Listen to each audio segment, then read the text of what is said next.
What's happening, guys? My name is Adam, aka Speedy Spectrum, and welcome back to Let's Play and Dub The Legend of Zelda Link's Awakening for the Nintendo Switch.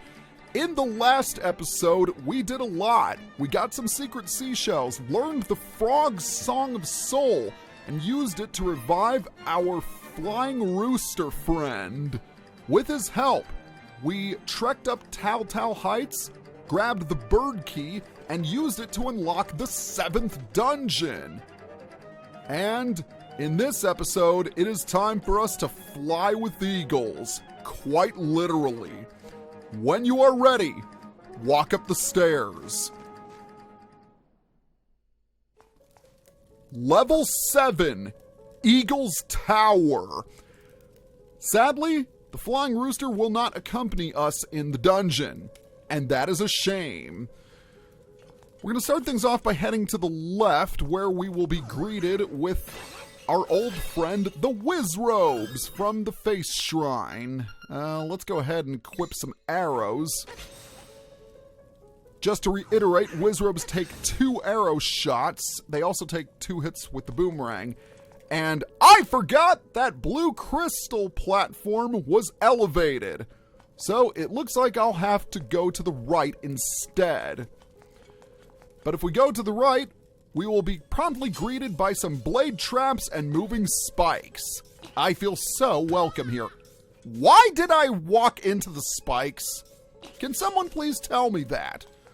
Alright, we got likes and an anti-fairy. There are plenty of anti-fairies in the dungeon, so if you have the boomerang or some magic powder, as you should, you will have a steady supply of fairies at your disposal, so you can always keep some in your fairy bottle.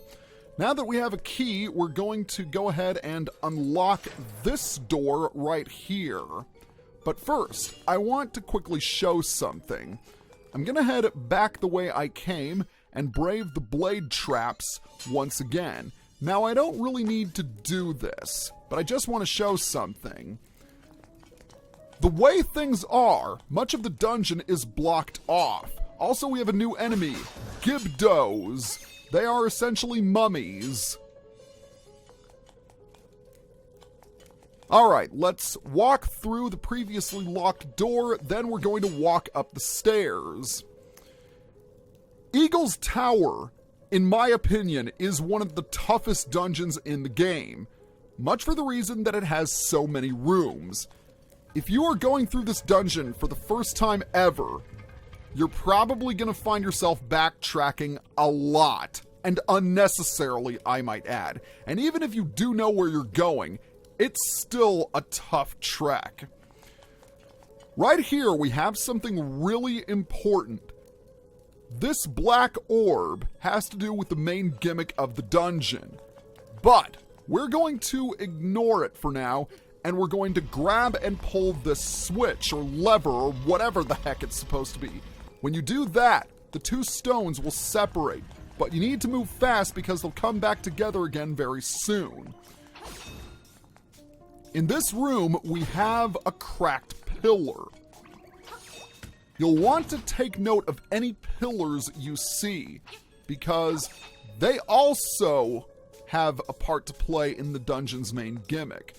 Well, since this path is blocked off, we might as well head up. And we've got some more chess pieces to deal with. As if we didn't have enough of those puzzles in the Face Shrine, we've got to do them again here. Just to reiterate, to solve the chess puzzles, you need to throw the knights so they land upright. And remember, they move like knights. 2 squares forward, 1 square to the side. And I just threw the black chess piece in a place I can't access it. So I'll have to exit and then re-enter. We'll need to throw the black chess piece first. Then we can safely throw the white one, because in order to get one of the chess pieces in that slot, you need to be standing on this one. So make sure you do that in the proper order. There now! That wasn't so bad, was it? a chest appears, and inside is the dungeon map. Now, please excuse me while I take a drink of water. Ah, much better. Now I can clearly focus. One of the main reasons this dungeon is so difficult is the fact that there are several crystal platforms but very few crystal switches. For this reason, you'll want to grab the map, the compass, and the stone beak as quickly as possible. Once you do that, it'll be much easier to navigate. There's no way forward for us, but there is a way down. You'll also have to fall down pits in order to land in specific areas. Case in point, I was able to land on these crystal platforms, so we'll hop across, and then we're going to head all the way to the other side, and next we're going to head down, where we will see yet another treasure chest, and inside is the stone beak. If you are going through this dungeon for the very first time, the stone beak will be immensely helpful. For now, we're going to head back the way we came because we're going to come to one of my favorite enemies in Link's Awakening. In fact, it might even be my favorite. Check it out! Mario wasn't the only Nintendo franchise to get some representation. This is Anti-Kirby, and like his counterpart, he can inhale you and spit you back out. Don't worry, he will not copy your powers. However, you will need to use bombs against him. And interestingly enough, he doesn't swallow the bombs. And I find that really strange. You are the only thing he can suck up. It will take 2 bombs to defeat him, and you can also hit him with the boomerang 4 times. It should be noted that if you do use the boomerang and defeat him, he will drop a fairy. I believe he is only found here in the Eagle's Tower, but of course I could be wrong. Speaking of the Eagle's Tower, I should mention something about it.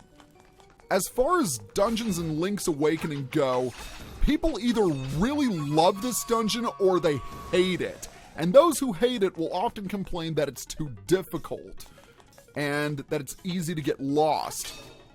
But I fall into the category of liking it. Now, do I think it's difficult? Oh yeah, it's one of the hardest dungeons in the game. But I just think the concept behind it is so ingenious.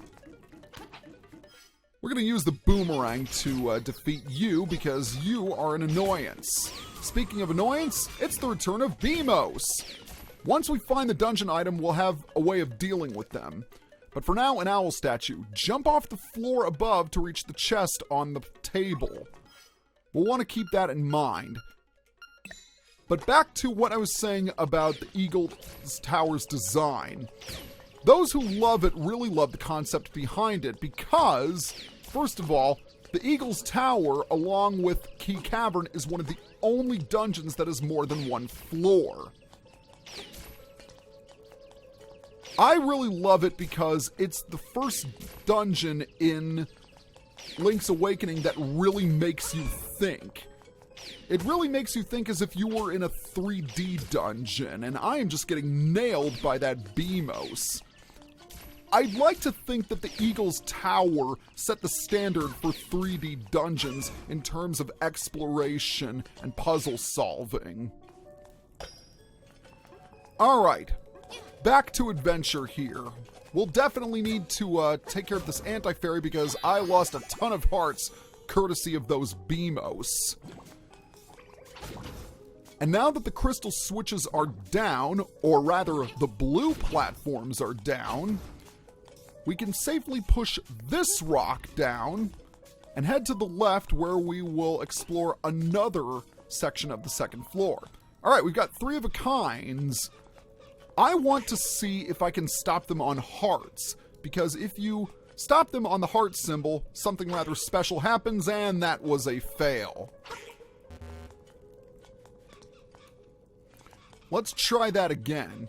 Of course, I don't have to stop them on hearts, but I want to do this for the sake of demonstration. Alright, just wait until the right time. Okay, there's 2. Oh, I used the sword a little too early there. Well, let's go ahead and see if we can... Well, that was an epic fail. When you stop the 3 of a kinds on the hearts result, they will each give out 1 heart upon being defeated. And I just want to see if I can demonstrate that, and that time I was too late. You could use other weapons, but the sword is the quickest and easily the most useful. So it looks like I'm going to try for diamonds now. Gotta wait until you are there. Okay.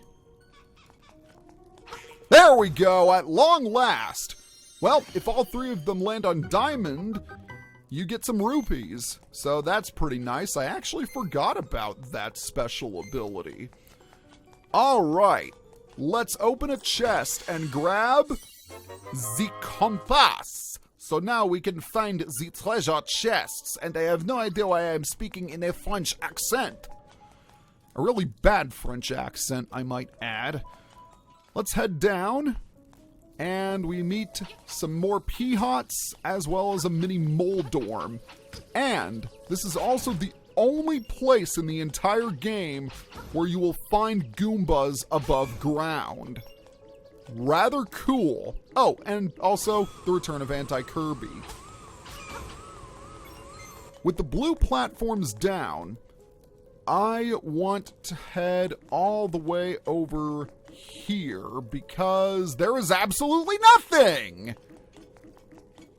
Isn't that nice? This time I'm going to use the boomerang to destroy you. Oh! He swallowed me! And I believe that actually costs you 1 full heart. But thankfully, a fairy was there to help replenish my health. Okay. So we are pretty much at the entrance. I'm going to use the hook shot to grapple to that pot. And we're going to get rid of you guys because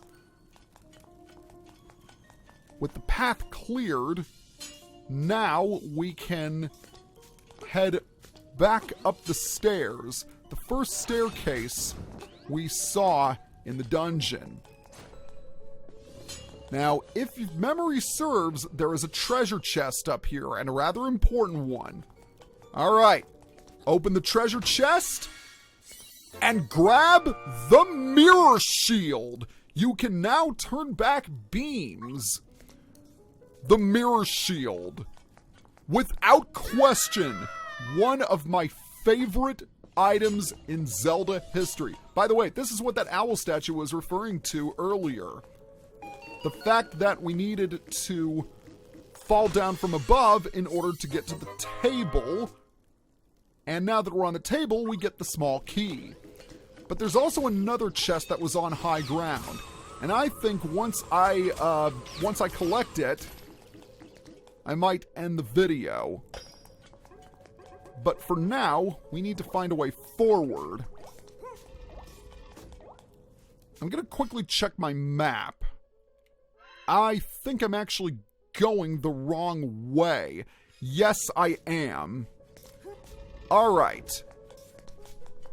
We'll need to fall back down in order to get to where we need to be, because right now, I need to go back to the room where the mirror shield was. So once again, we're going to trek all the way back yet again. You see why this is so annoying? You have to do an enormous amount of backtracking because there's one chest that you forgot about, and in order to get to it, you have to go back a few rooms that you've already defeated all of the enemies in, and then they respawn, and then they...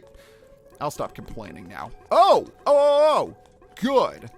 This block will help us a lot. It doesn't unlock a room, but it does give us a shortcut. So now, if we want to go back and forth between the rooms, we can just hit that crystal switch to lower the red platforms. We've also got some more 3 of a kinds here. Alright, looks like we're going to be doing some spade work. And wow, I am blocked. But only temporarily. Alright, let's see if we can get all 3. I guess not. No hearts for us. Jeez, why do we have to be so heartless? Alright, let's try for diamonds instead. Maybe I got lucky the first time. I don't know. But I'm gonna exit and then re-enter. Oh! Maybe I won't because I forgot about you. Yep, it's the return of the Hinox. Or Hinox. Yo! But with the level 2 sword, he is a complete and total joke.